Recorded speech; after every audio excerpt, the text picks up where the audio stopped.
Alhamdulillahirabbil alamin. Wa bihi nasta'inu ala umurid dunya waddin. Wassalatu wassalamu ala sayyidina maulana Muhammadin wa ala alihi wa ashabihi wa man tabi'ahum bi ihsanin ila yaumiddin. Amma ba'd. Ibu-ibu, bapak, jamaah Masjid Al-Hidayah, hafizukumullah, baru saja kita membaca Al-Quran yang tentunya itu harus kita pahami maknanya dan kita amalkan isinya. 4 ayat yang tadi kita baca itu berkaitan dengan pernikahan. Jadi ayat yang pertama itu bicara tentang kalau kita ingin dalam tanda petik na'udzubillah min dzalik menceraikan istri. Di sini bahasanya kalau kamu ingin mengganti istrimu dengan istri yang lain. Lalu yang kedua, kita itu disebut di dalam Al-Quran wa akhadna minhum mitsaqan ghalidha. Jadi pernikahan itu disebut sebagai disebut oleh Al-Quran sebagai ikatan pernikahan atau ikatan perjanjian yang sangat kuat. Ghalidh, keras, sehingga hampir-hampir susah untuk dipisahkan, saking kuatnya. Dan bapak-bapak, kita itu berjanji di hadapan Allah Subhanahu wa ta'ala. Jadi nggak main-main ya ketika kita bilang qabiltu, saya terima nikahnya dan kawinnya fulanah binti fulan dengan mas kawin tersebut tunai. Itu merupakan perjanjian kita dengan orang tua atau wali perempuan untuk merawat,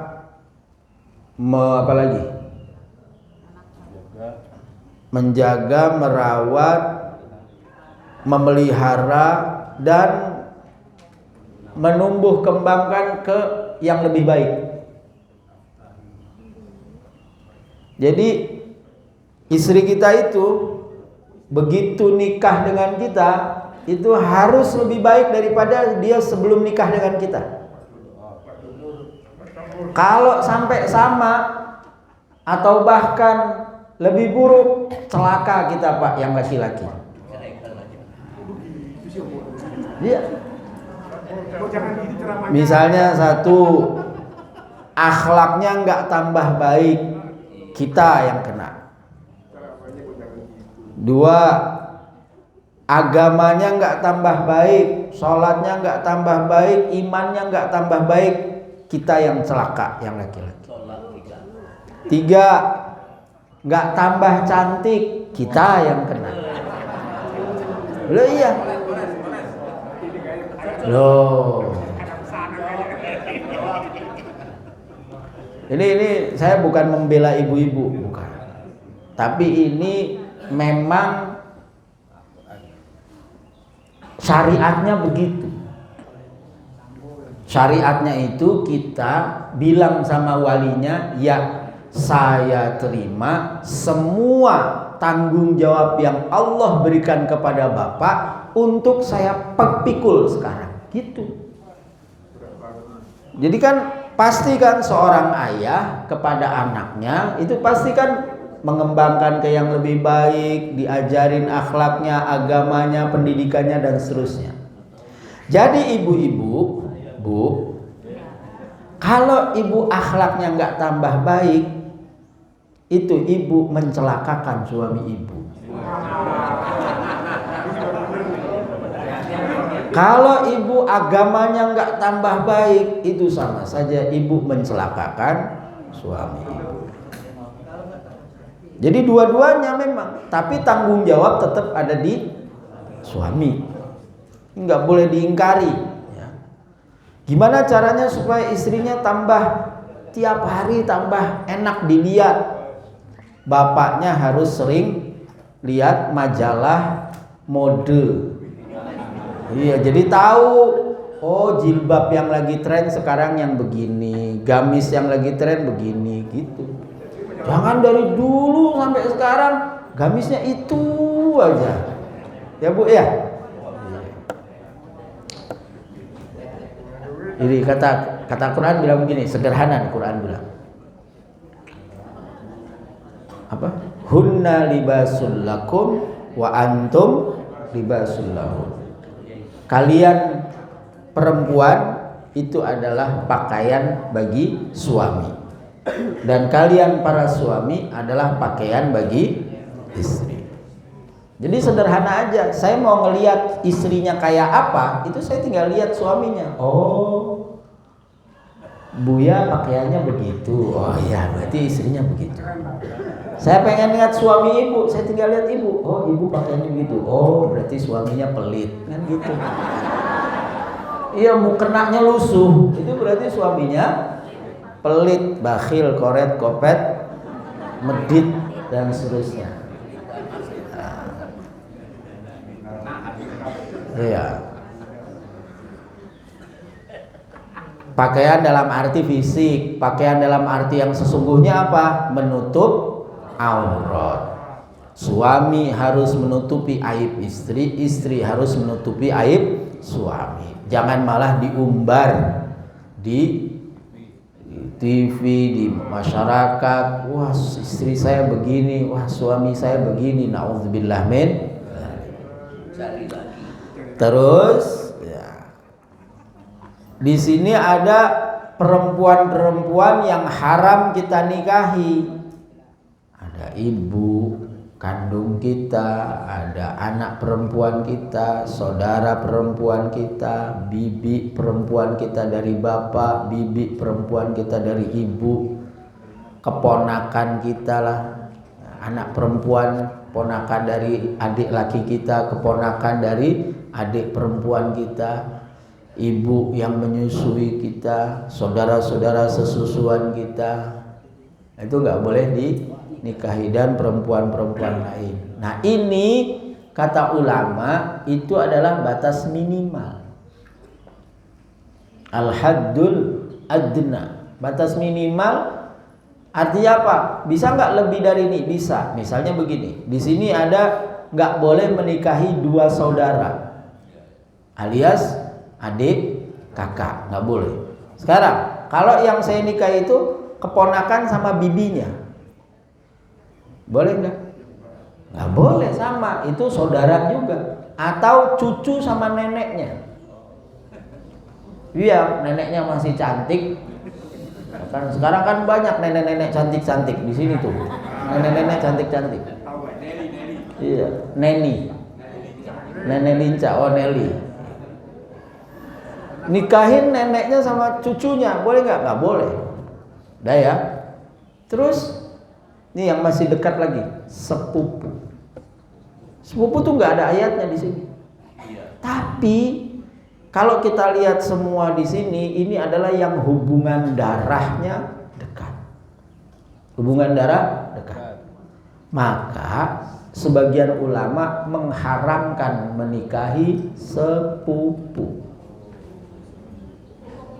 Ya, sebagian ulama, tapi sebagian lain mengatakan tidak apa-apa. Wallahu a'lam bishawab. Kita lanjutkan ngaji kitab tafsirnya. Sampai mana, Pak, kemarin? Masih suratul Fatihah. Hah? Oh ya Allah, berarti saya salah bawa kitab. Ini juz 1, yang itu juz 2. Ya. Anak Al-Fatihahnya sudah ya? Sudah selesai?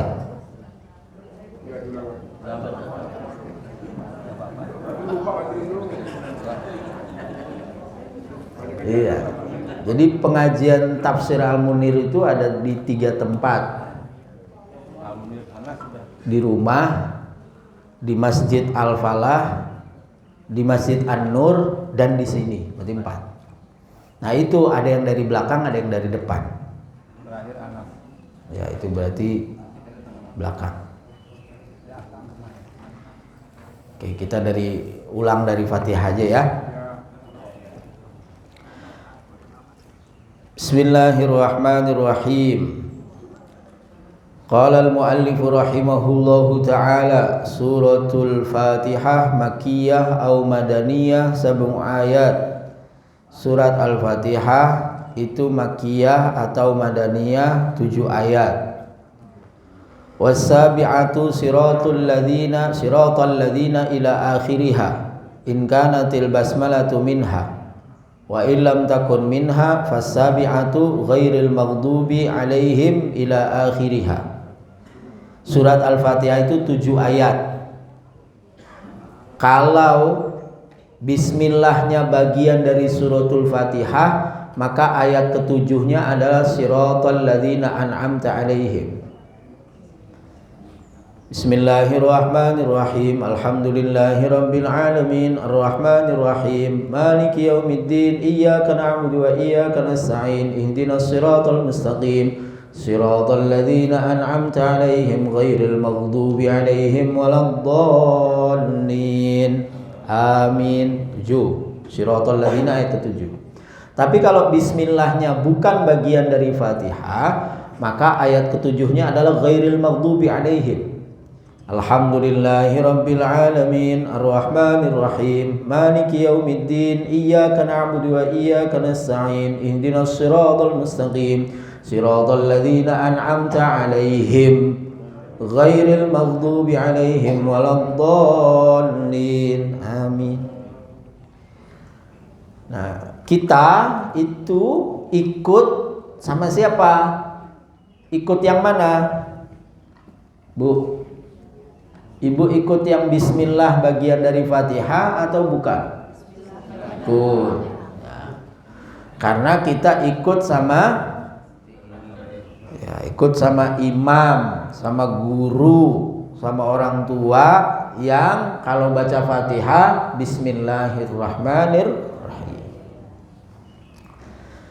Pak, itu di Mekah langsung alhamdulillah. Ya nggak apa-apa yang di Mekah. Jangan kemudian karena di Mekah alhamdulillah terus kita pulang ganti. Enggak. Memang mazhabnya beda di sana. Mereka menggunakan mazhabnya Imam Ahmad rata-rata Hambali. Kalau misalnya Bapak ke Madinah, itu mayoritas rata-rata masyarakat Madinah ya, bukan ulama Madinah. Masyarakat Madinah itu pakai mazhab Maliki. Yang kalau sholat nggak pakai sedekap, dia turun ke bawah. Nah itu ya biarin aja, yaitu memang mazhab mereka. Kita ikut sama guru kita. Kalau memang mereka gurunya begitu. Wahia mustamilatun ala arba'ati anwa'in minal ulum. Surat Al-Fatihah itu mengandung 4 ilmu. 4 ilmu. 1, ahaduha ilmul usul, ilmu pokok, ilmu inti, ilmu dasar. Apa itu? Wa qad jama'at al-ilahiyati fil hamdulillahi rabbil alamin ar-rahmanir rahim. Yang pertama ilmu ketuhanan. Saya tanya sama ibu, Ibu, Tuhan ada nggak? Tuh masih bilang ada. Nggak ada kecuali Allah. Kan gitu. La ilaha. Saya tanya, Tuhan ada nggak? Nggak ada kecuali Allah. Jawabannya begitu.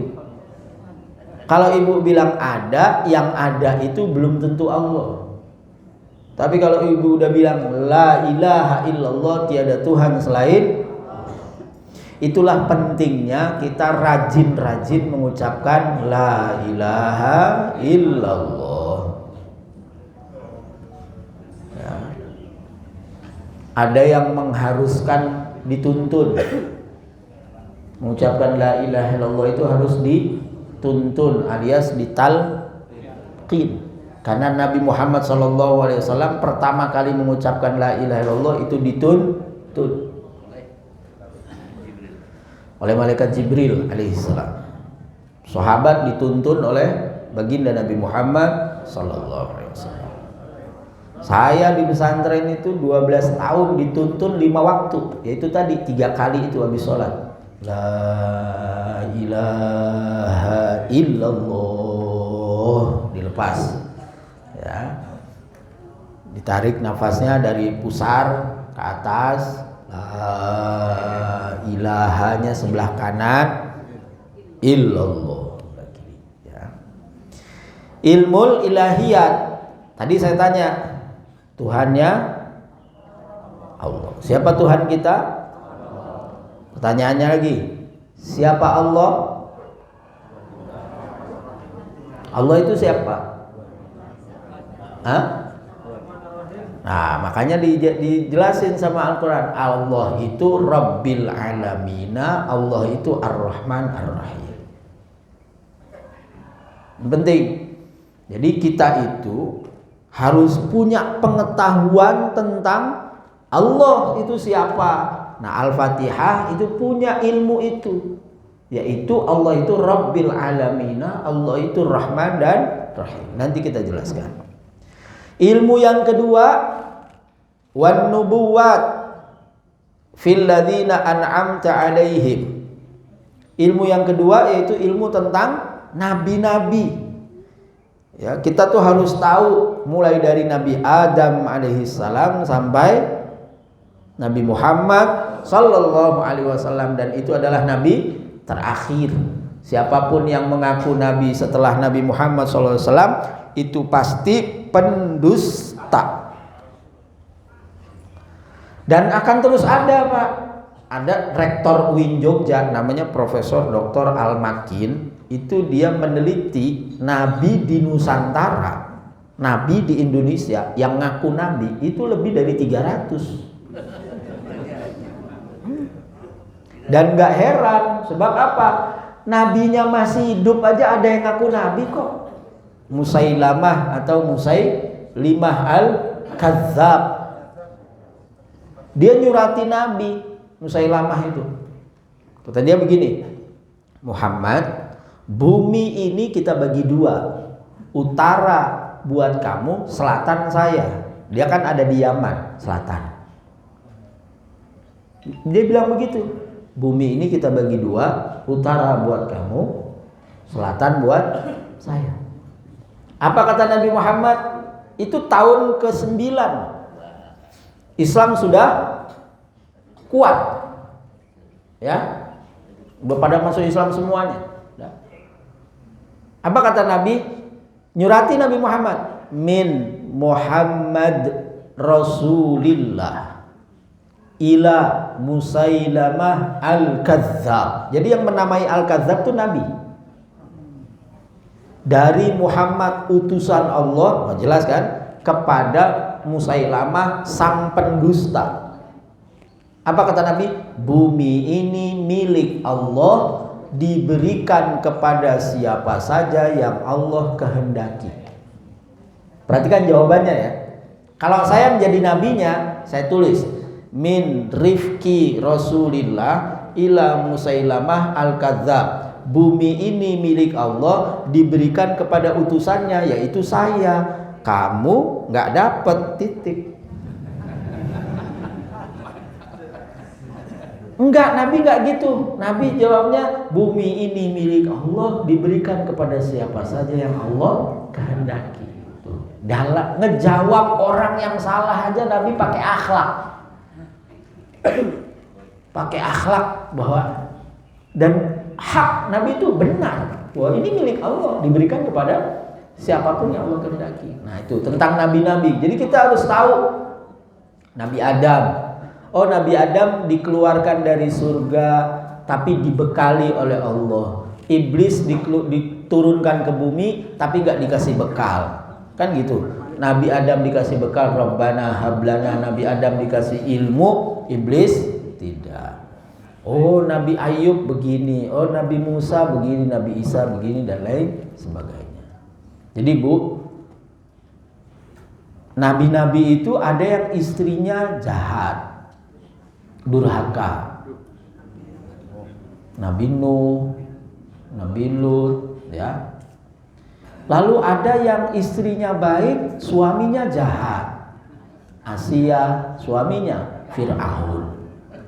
Ada yang suami istrinya baik, yaitu Nabi Ibrahim alaihissalam. Ibu mau jadi istrinya Nabi Nuh, istrinya Fir'aun, atau istrinya Nabi Ibrahim? Nabi Ibrahim, istrinya Nabi Ibrahim itu 2.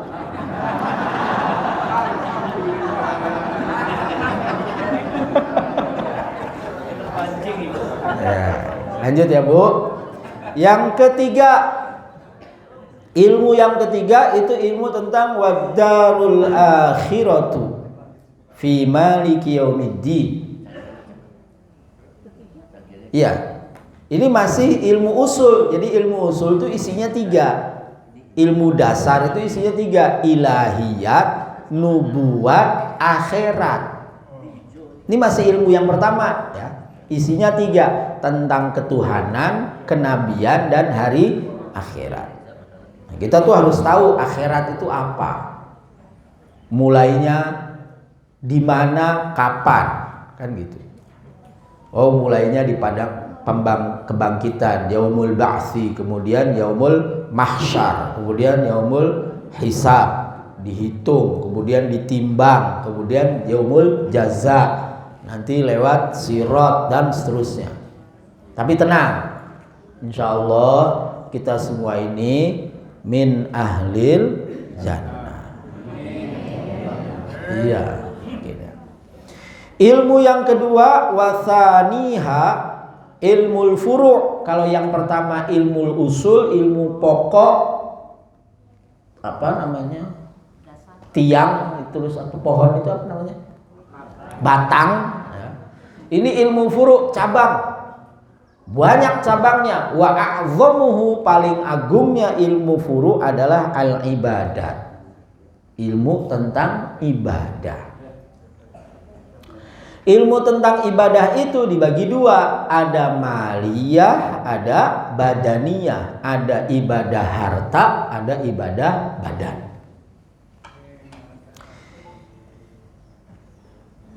Ibadah badan, sholat, puasa, itu ibu punya duit, bapak nggak punya duit, tetap sholat, tetap puasa. Nggak kemudian, wah lagi bokek nih, sholatnya ntar aja. Oh, nggak bisa. Punya duit, nggak punya duit, tetap sholat. Sementara ibadah badan itu zakat, sedekah. Ibadah harta itu zakat, sedekah. Badan sehat, badan sakit, tetap zakat. Nggak kemudian, oh saya lagi sakit, nggak zakat dulu deh, nggak sedekah dulu. Oh enggak, nggak ada urusannya sama badan sehat atau sakit. Ada yang kedua, ada yang menggabungkan antara ibadah harta dengan ibadah badan, yaitu haji. Haji itu badan sehat, duit nggak punya, nggak berangkat. Duit punya, badan sakit, nggak berangkat. Harus dua-duanya, badan sehat, duit sehat. Ya, duitnya sehat. Kalau duitnya sakit nggak bisa. Kurang, maksudnya duitnya kurang. Allahumma, mudah-mudahan bapak ibu-ibu semuanya bisa ke tanah suci, amin ya rabbal alamin. Nih saya ijazahkan nih dari guru saya, baca sholawat yang di dalam sholat. Waktu tahiyat kan kita baca sholawat tuh. Allahumma sholli ala sayyidina Muhammad wa ala ali sayyidina Muhammad kama shollaita ala sayyidina Ibrahim wa ala ali sayyidina Ibrahim wa barik ala sayyidina Muhammad wa ala ali sayyidina Muhammad kama barakta ala sayyidina Ibrahim wa ala sayyidina Ibrahim fil alamin innaka Hamidum Majid. Baca 10 kali setiap habis sholat. 10 kali setiap habis sholat. Ajaztukum, saya ijazahkan kepada bapak ibu. Qabilna wa natasharrafna bihi. Sudah? wa huma muftaqiratani ila umuril ma'ashi minal muamalat wal munakahat. Dan ibadah harta dan ibadah badan itu butuh urusan-urusan perkara-perkara hidup lainnya, butuh nikah, butuh cari duit, butuh macam-macam ya. Wala budda laha minal ahkam allati taqtadihal awamiru wan nawahi. Dan kebutuhan kita untuk dalam rangka ibadah tadi itu menghendaki, mengharuskan, meniscayakan adanya perintah dan larangan. Artinya apa? Soal ibadah itu soal melaksanakan perintah dan menjauhi larangan. Saya tanya sama Bapak, Pak, lebih utama mana antara melaksanakan perintah dengan menjauhi larangan? Oke. Itu kan apa ya, Pak? Ya boleh, jawaban asal tuh boleh. Ya boleh. Kalau jawaban pakai teori begini. Kalau saya bilang sama ibu, Bu, minum. Bu, minum, Bu. Ayo minum, Bu. Minum. Ya, silakan minum, Bu. Pak, minum, Pak. Minum. Sekarang saya bilang sama Bapak Ibu, Pak, Bu, jangan diminum. Itu kan larangan kan? Bedanya apa? Kalau perintah butuh usaha, ambil gelasnya, angkat, bismillah. Butuh usaha. Tapi kalau larangan, diem aja. Artinya apa? Melaksanakan perintah itu jauh lebih berat daripada menjauhi larangan. Bu, jangan ngomongin orang, kunci bibirnya, selesai. Tapi kalau Bu, silakan baca Quran, ngambil Quran, bersuara, bibir bergerak. Apa maknanya, Pak? Orang kalau maksiat itu berarti dia niat beneran. Orang dia cukup diem kok. Jangan minum khamar, diem. Jangan judi, diem. Ya kan nggak usah judi, diem. Kok dia judi? Itu kan berarti dia niat. Jalan, tek nyari tempat judi, bawa duit, keplek dan seterusnya. Dia mau minum khamar, jalan, berarti niat benar. Maka mencuri misalnya, orang mencuri itu kan usahanya berat. Ya toh. Dia sampai mencuri itu berarti dia niat benar. Maka ibu-ibu, ibadah itu yang melaksanakan perintah itu lebih utama daripada menjauhi larangan. Ya. Nah, karena cuma dua, berarti asal posisi kita tidak melaksanakan larangan itu berarti kita sedang melaksanakan perintah gitu. Seperti yang pernah saya sampaikan, pokoknya ibu nggak ngomongin orang, pahala. Bapak nggak nengok janda sebelah, pahala. Itu aja.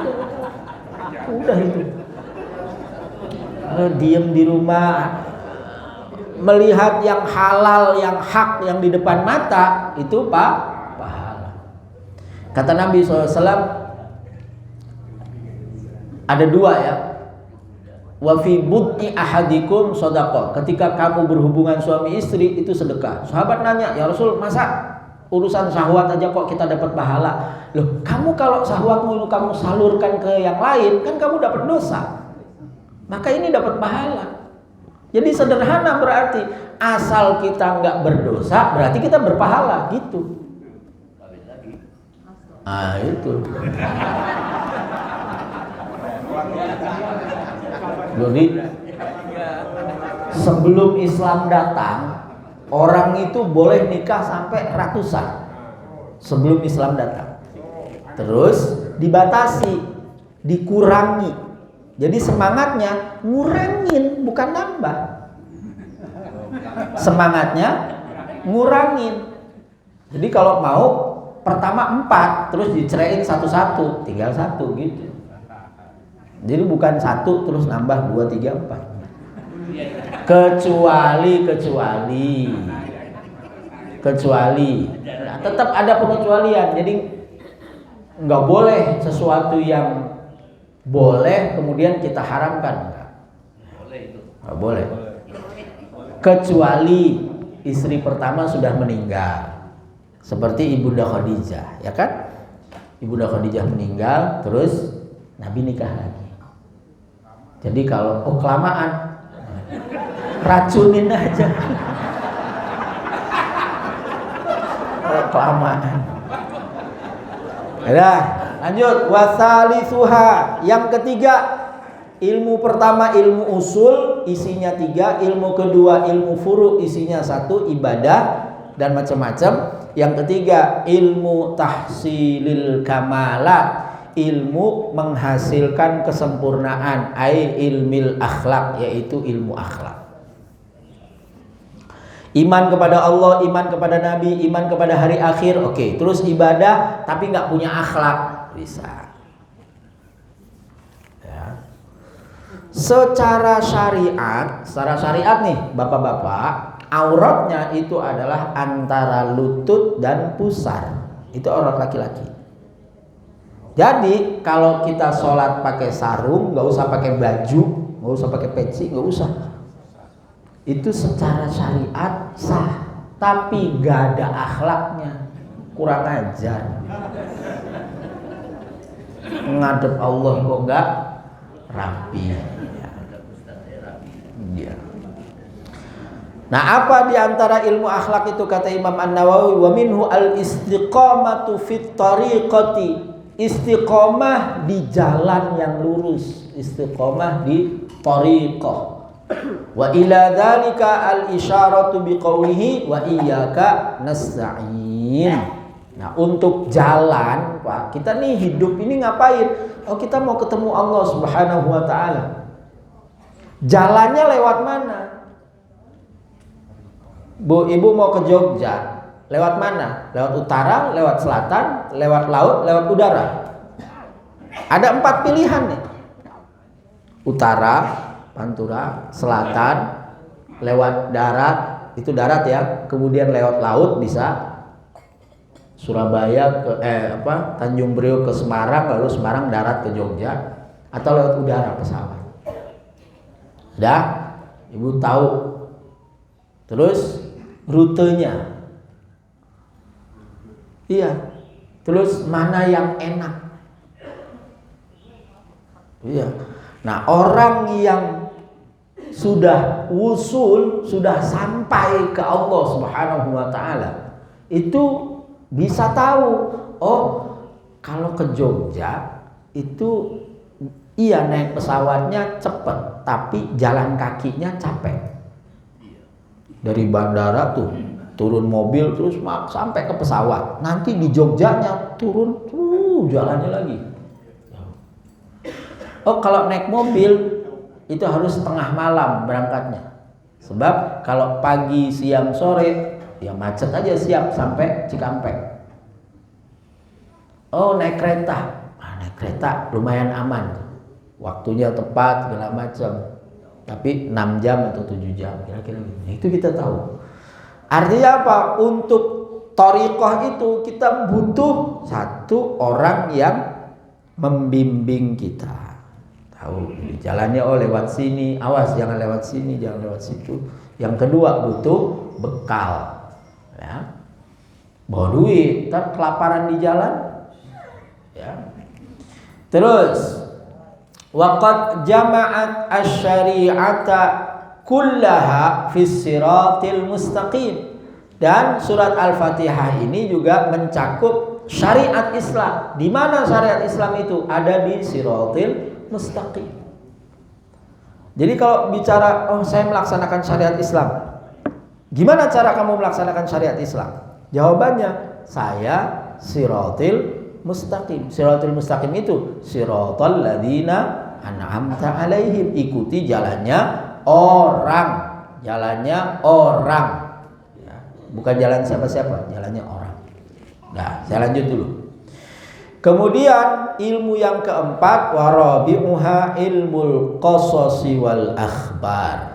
Yang keempat adalah ilmu tentang cerita, berita, ya, anil umamil khaliyah, tentang umat-umat yang sudah tiada, sudah mendahului kita.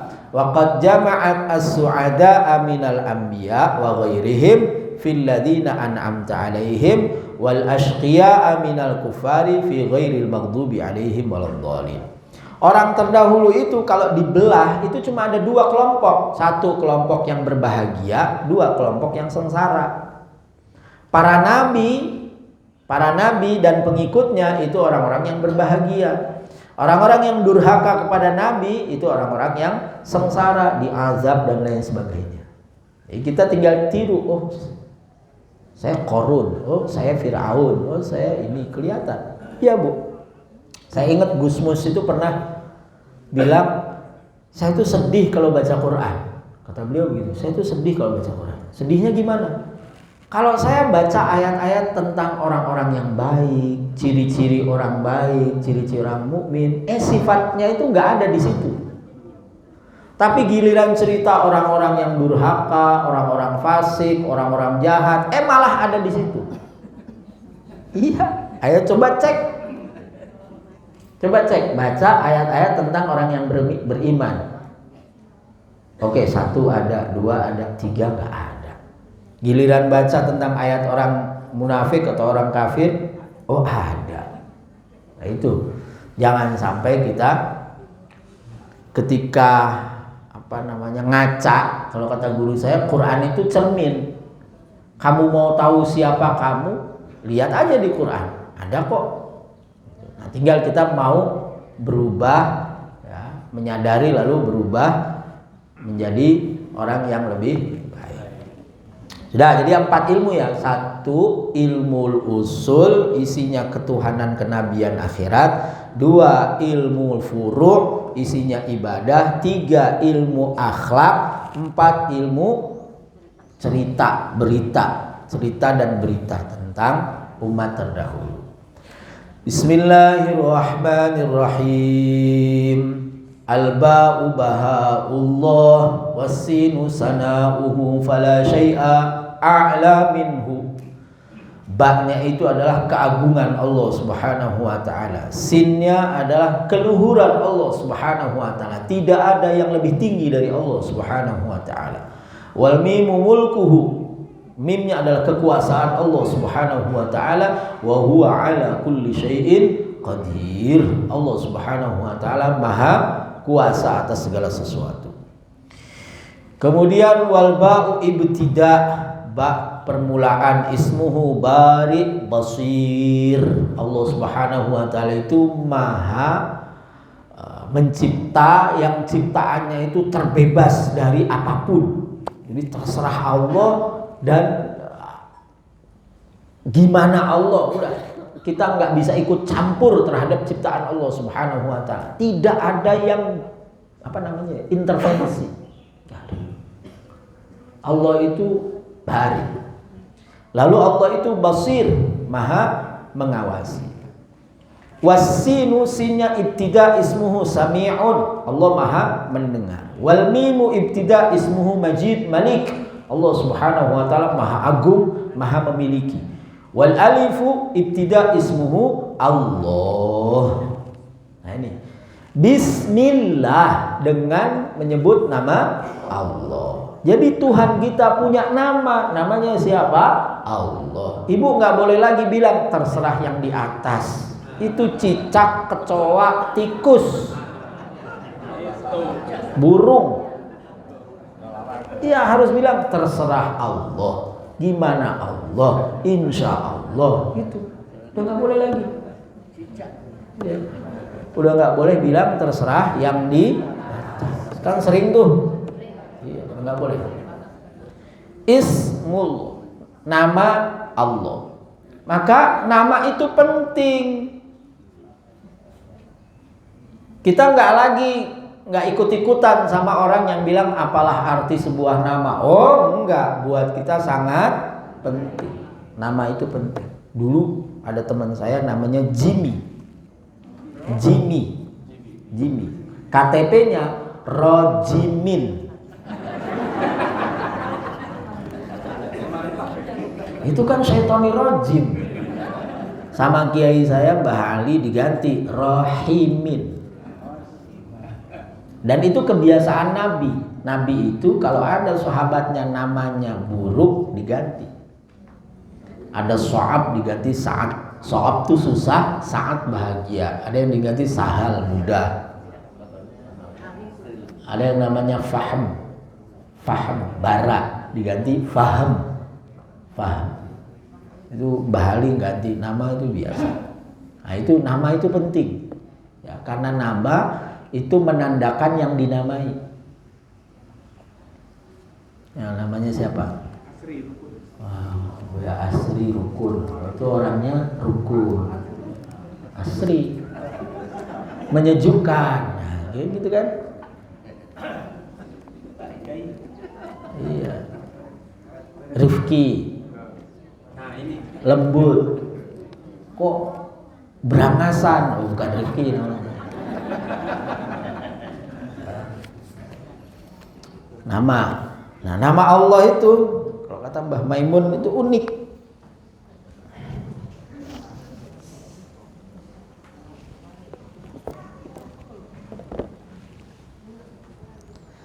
Nama Allah itu kan gini. Allah. Gitu kan? Dibuang alifnya Lillah. Dibuang lamnya Lahu. Dibuang lamnya Hu. Dia. Ini nggak ada nih nama bisa begini tuh nggak ada kecuali ini. Yang sampai akhir punya arti. Nah, siapa nama ibu siapa? Ibu namanya siapa? Hah? Pratiwi.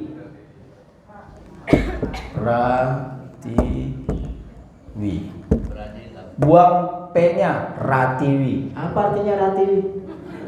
Nggak ada. Udah baru dibuang satu aja udah nggak bermakna. Iya sama misalnya Rifki. Buang roknya. Fakih apa? Nggak ada. Tapi kalau Allah dibuang satu masih ada, dibuang satu masih ada, dibuang satu lagi masih ada.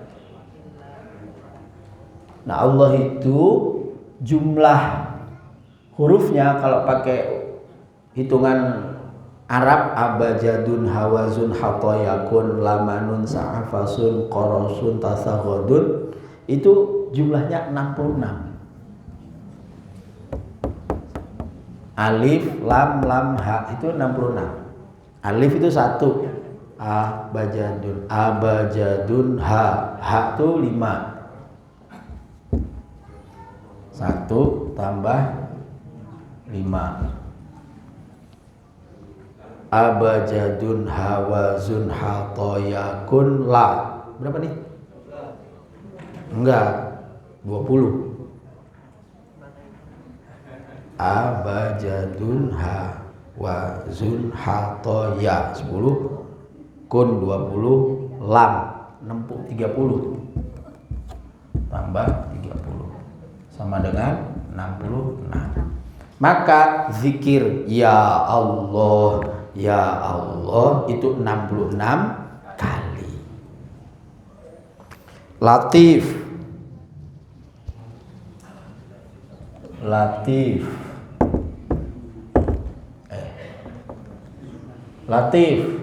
lam tadi berapa? Lam 30. To abajadun hawazun hato ya dulu nih 10. Ya kun lam udah tadi ya manun abajadun hawazun hato to 9.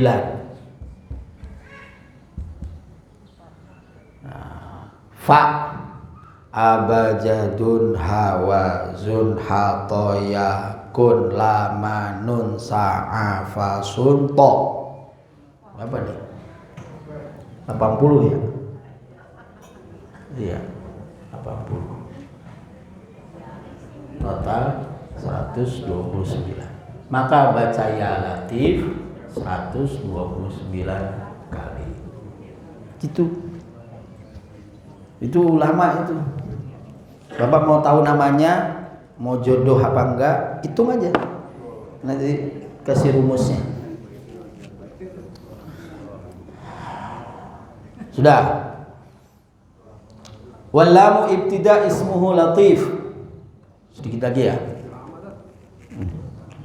Walha'u ibtida ismuhu hadi. Allah itu maha memberi petunjuk. Warra'u ibtida ismuhu razzaq, maha memberi rezeki. Walha'u ibtida ismuhu halim, maha bijaksana. Wan nunu ibtida ismuhu nafi', Allah maha memberi manfaat. Wan nur, dan maha memberi cahaya. Jadi ketika kita mengucapkan Bismillahirrahmanirrahim, itu tasawwurnya, tasawwur sifat, imajinasi kita itu imajinasinya sifat-sifat Allah. Jadi nggak boleh ketika kita mengucapkan lafaz Allah itu tasawwurnya zat Allah, nggak boleh. Ya Allah, ya Allah, ya Allah, atau la ilaha illallah. Nah, ketika kita mengucapkan Allah itu nggak boleh kita menggambarkan zat Allah. Oh, Allah tuh begini, nggak boleh. Tasawur sifatnya saja, sebagaimana Allah mengajarkan kita Bismillahirrahmanirrahim. Oh, Allah tuh Rahman Rahim. Ibu lagi butuh apa? Kalau lagi zikir nih, ibu butuhnya apa? Lagi butuh ini lagi butuh duit banyak. Ya udah, ketika melafadzkan Allah di sininya itu ya Razzaq, ya Razzaq, ya Fattah, ya Wahhab, ya Ghani, ya Mughni gitu. Meskipun lisannya itu ya Allah, ya Allah, ya Allah, atau lisannya la ilaha illallah, la ilaha illallah. Nggak ada Tuhan selain Allah, nggak ada yang ngasih rezeki selain Allah, nggak ada yang memudahkan urusan selain Allah, nggak ada yang bisa menyembuhkan selain Allah, nggak ada yang ngasih solusi kecuali Allah. Gitu terus. Itu nanti la ilaha illallahnya ibu sampai harus dihentikan. Ya, orang kalau baca la ilaha illallahnya itu di sininya jalan, itu harus menghentikan, harus dihentikan. Sampai begitu. Kalau enggak, oh bisa 3 hari 3 malam enggak berhenti. Saking asyik maksud. Saking asyik maksud. Alhamdulillahi Rabbil Alamin. Kayaknya kita sampai Alhamdulillahi Rabbil Alamin aja. Alhamdulillah. Apa artinya, Bu? Segala puji. Nah, itu. Ada orang Jawa di sini. Tolong terjemahkan ke bahasa Indonesia ya. Saya dulu ngajinya begini. Alhamdu utawi sekabehane puji iku lillahi kagungane Gusti Allah. Apa artinya? Segala puji. Tadi loh, kagungane Gusti Allah. Kepunyaan Allah, milik Allah. Bukan bagi Allah. Kalau bagi Allah itu seakan-akan ada yang menghantarkan kepada Allah. Enggak. Segala puji itu milik Allah. Enggak ada yang lain. Maka ketika ibu dipuji, wah ibu cantik sekali hari ini. Alhamdulillah. Apa artinya alhamdulillah? Bukan, iya gue emang cantik. Makasih dipuji baru tahu. Enggak, bukan begitu. Maksudnya alhamdulillah itu pujian yang barusan Anda ucapkan itu milik Allah. Kenapa? Saya bisa begini dikasih sama Allah. dikasih duit sama Allah, dikasih ilmu sama Allah, semuanya dari Allah, maka alhamdulillah. Ada dapat atau tidak dapat, alhamdulillah. Misalnya sebelah kita dapat, kita nggak dapat, alhamdulillah. Kenapa? Ini pujian hanya milik Allah. Ini dapat juga alhamdulillah, nggak dapat juga alhamdulillah. Ada nggak di muka bumi ini sesuatu yang bukan nikmat Allah? Nggak ada. Ada nggak yang terjadi pada kita itu yang bukan pemberian Allah? Nggak ada. Maka alhamdulillah. Wa syukrulillah, dan terima kasih kepada Allah. Ini dalil untuk kita, bukan untuk orang lain. Maksudnya gimana?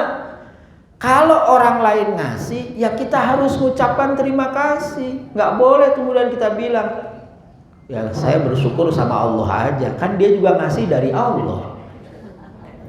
Hah? Ibu ngasih saya minuman. Minumannya dari mana? Kan diurut-urut sampai dari Allah. Yang punya air siapa? Allah. Jadi saya nggak usah terima kasih sama ibu. Wah,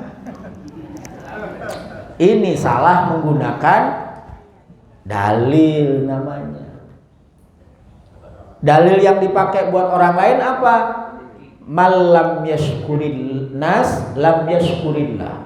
Siapa yang tidak berterima kasih, bersyukur kepada orang lain, maka dia belum atau tidak bersyukur kepada Allah. Itu dalilnya. Nah, dalil itu nggak boleh dipakai untuk diri sendiri. Ini orang udah saya kasih, nggak ada terima kasihnya. Kan ada dalilnya tuh. Nggak dianggap bersyukur kepada manusia, ya. Kalau kepada Allah, orang yang nggak bersyukur sama manusia, dia belum terima kasih sama saya, berarti dia belum bersyukur. Wah, ya jangan. Itu dalil buat orang lain, bukan buat kita. Sama nih, Bapak Ibu namu ke rumah saya. Terus Bapak Ibu bilang, Pak Rifki, tamu itu kata Nabi harus dimuliakan. Siapa yang beriman kepada Allah dan hari akhir, hendaklah dia memuliakan tamu. Tolong Pak Rifki, saya sediakan duren, musangking, kopi, nasi kebuli, segala macam. Dah ya, ibu pakai dalil tuan rumah, bukan dalil tamu itu. Dalil tuan, saya balas pakai dalil tamu.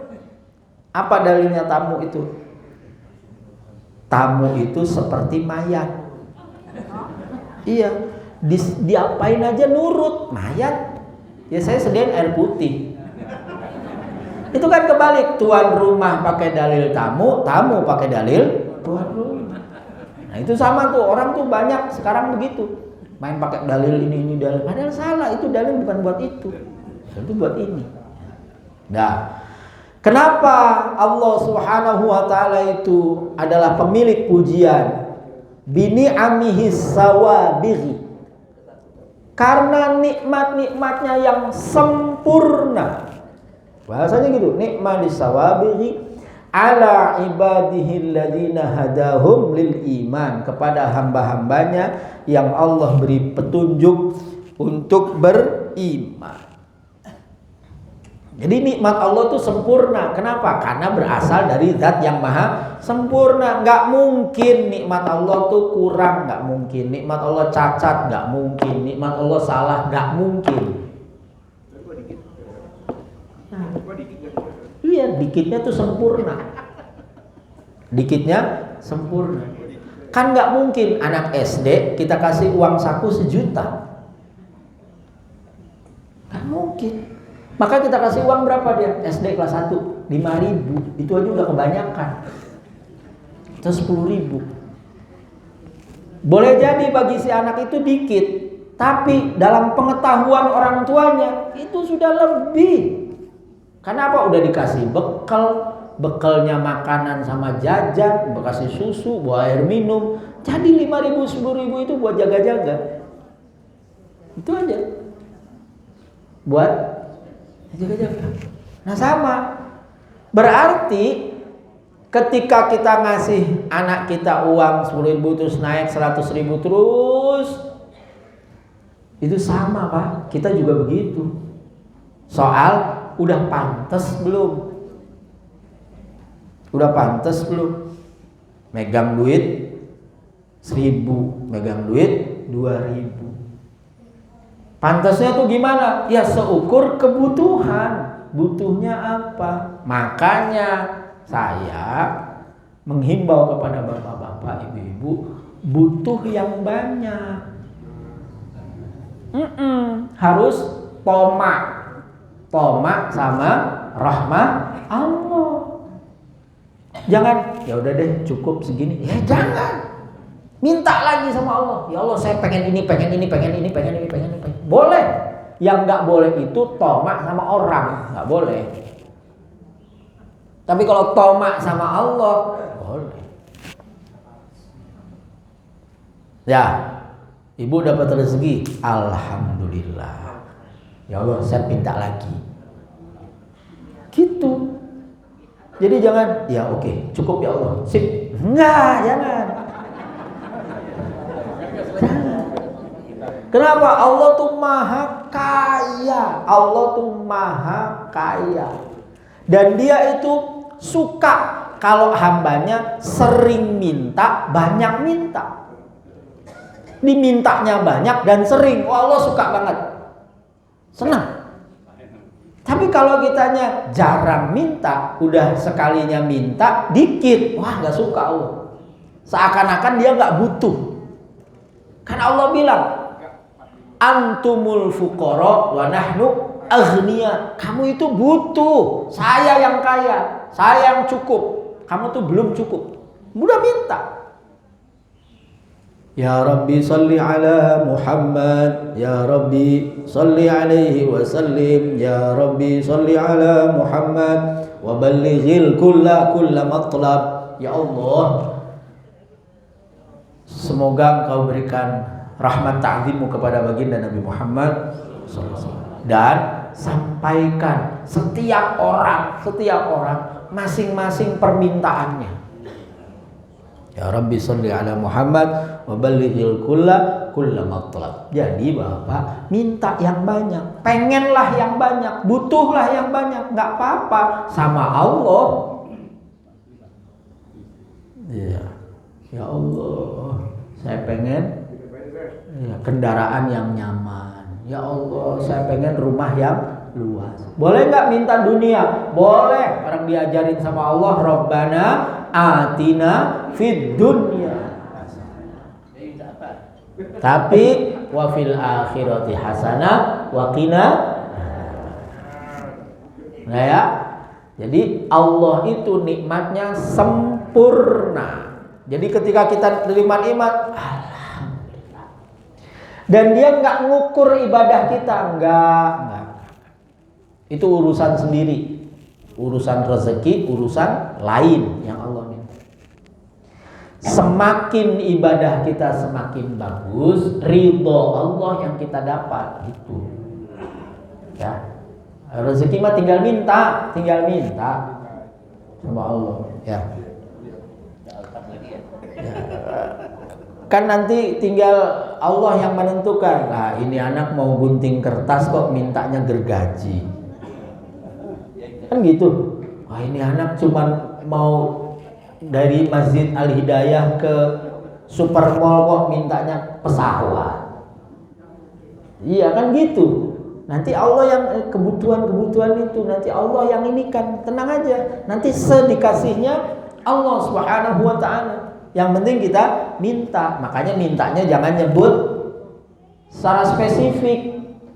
Ya Allah, saya minta motor, minta mobil, spesifik, apalagi nyebut merek. Ya Allah, saya minta Mio, Vespa, saya minta Accord. Jangan nyebut merek. Ya Allah, saya minta kendaraan yang nyaman. Selesai. Istri yang solihah. Gampang. Ini saya punya tips. Ada yang lagi hamil di sini? Ada? Angkat tangan yang lagi hamil. Ibu-ibu. Nggak ada? Nggak ada yang hamil ini?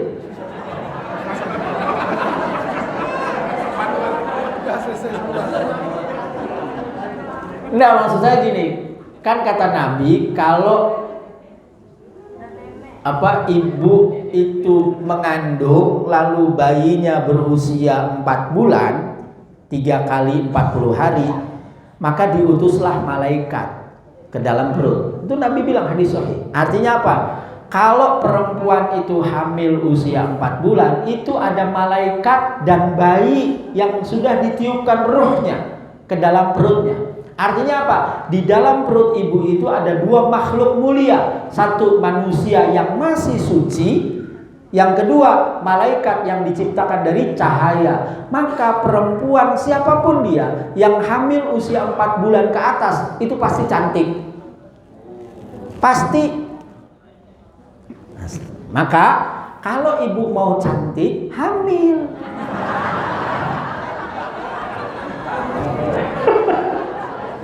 Pak, kalau istrinya udah mulai ini, hamili.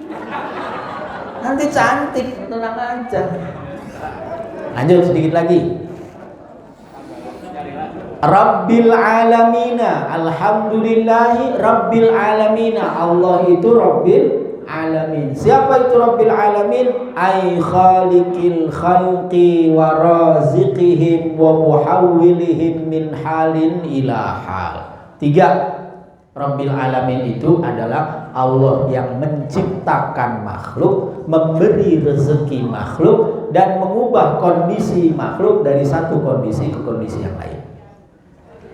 Jadi ketika kita mengucapkan alhamdulillahi rabbil alamin, di sininya tuh bahagia, di sininya tuh optimis, di sininya tuh gagah.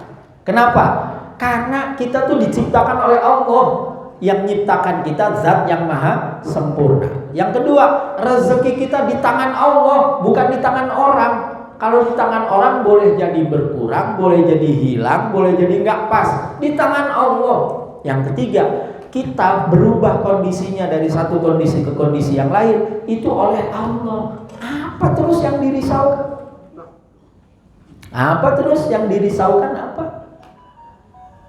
Alhamdulillahirabbil alamin. Gagah, senyum, bahagia. Udah gak ada lagi yang ditekuk. Asem mulutnya, mukanya asem. Oh iya, Pak, saya punya utang banyak. Ya minta sama Allah. Nanti Allah ciptakan sebabnya, gitu loh. Jadi jangan kemudian kita nakar diri sendiri. Ya, saya kan cuma ojol, saya kan cuma ibu rumah tangga, suami saya cuma ini. Lah itu nakar diri sendiri namanya. Enggak. Gimana caranya? Minta sama Allah Subhanahu wa ta'ala. Nanti Allah ciptakan sebabnya. Saya mau cerita terakhir, sama cerita gini deh. Tapi ini susah. Yang gampang aja deh ya. Yang gampang tapi saya nggak tahu saya praktekkan itu kemudian hasilnya gimana, saya nggak tahu. Tapi begini, ada 2. Ada sahabat Nabi Muhammad SAW datang ke rumah Nabi, terus mengadu sama Nabi, ya Rasul, utang saya banyak. Oh, Nabi langsung nunjuk keluar, utang kamu segede gunung Uhud enggak berupa emas? Ya enggak ya Rasul, enggak segitu-gitu amat. Oh, oke. Apa kata Nabi? Kalau kamu masuk rumah, ucapkan salam. Kalau ada orang, assalamualaikum warahmatullahi wabarakatuh. Kalau enggak ada orang, assalamualaikum wa ala ibadillahis. Lalu baca kulhu 3 kali. Baca kulhu 3 kali. Nanti kata Nabi nih, nanti Allah luberkan rezekimu. Sudah? Beberapa waktu kemudian sahabat ini datang lagi ke rumah Nabi.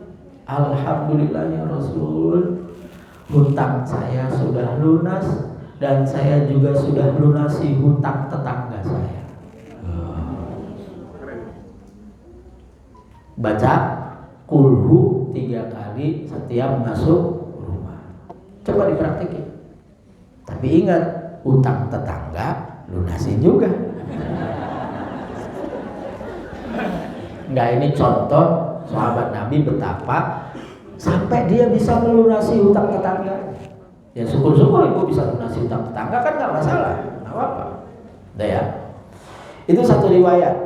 Riwayat yang lain, bacaannya bukan itu dan bukan masuk rumah, tapi setiap habis subuh dan maghrib baca Qulillahumma malikal mulki tu'til mulka man tasha' tu'izzu man tasha' wa tudhillu man tasha' biyadikal khair innaka ala kulli syai'in qadir tulijul laila fin nahari wa tulijul nahara fil laili wa tukhrijul hayya minal mayyit wa tukhrijul mayyita minal hayy wa tarzuqu man tasha'u bighairi hisab. Baca itu 1 kali saja, habis subuh, habis maghrib. Kalau kepepet banget ya, baca sholawat kamilah atau sholawat nariyah. Allahumma sholli sholatan kamilah wa sallim salaman taman ala sayyidina Muhammadin alladzi tanhallu bihil uqad wa tanfariju bihil kurab wa tubba bil hawaij wa tunalu bihil raghaib husnul khatim wa isasawma wajhul karim wa ala alihi fi kulli lamhati wa nafasin bi'adadi kulli ma'lumin lak. Baca 4.444 kali.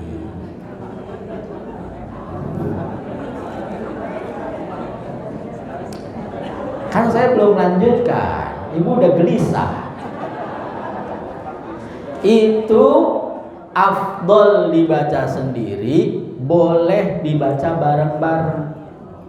Asal satu majelis duduknya tidak gerak. Jadi siapin aja biji jagung atau biji apa, ketapang yang kecil-kecil warna merah itu 4.014. Dah, ambil satu-satu. Siapin orang 4.000, kan cuma 4 kali.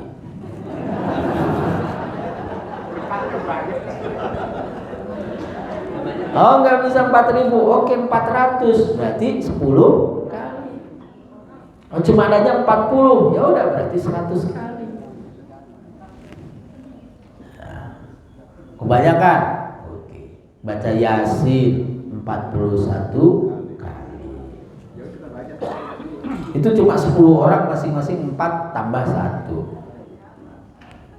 Tapi afdolnya baca sendiri. Nah, silakan. Kalau kepepet,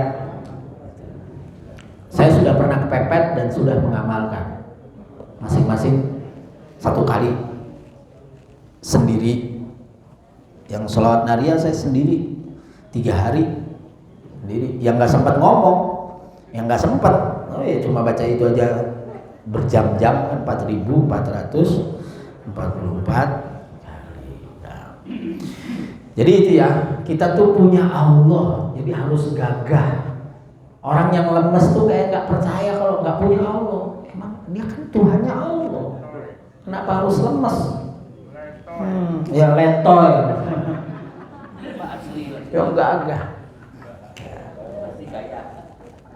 Wallahu a'lam bishawab. Alhamdulillahirabbil alamin. Silakan kalau mau ada yang mau ditanyakan.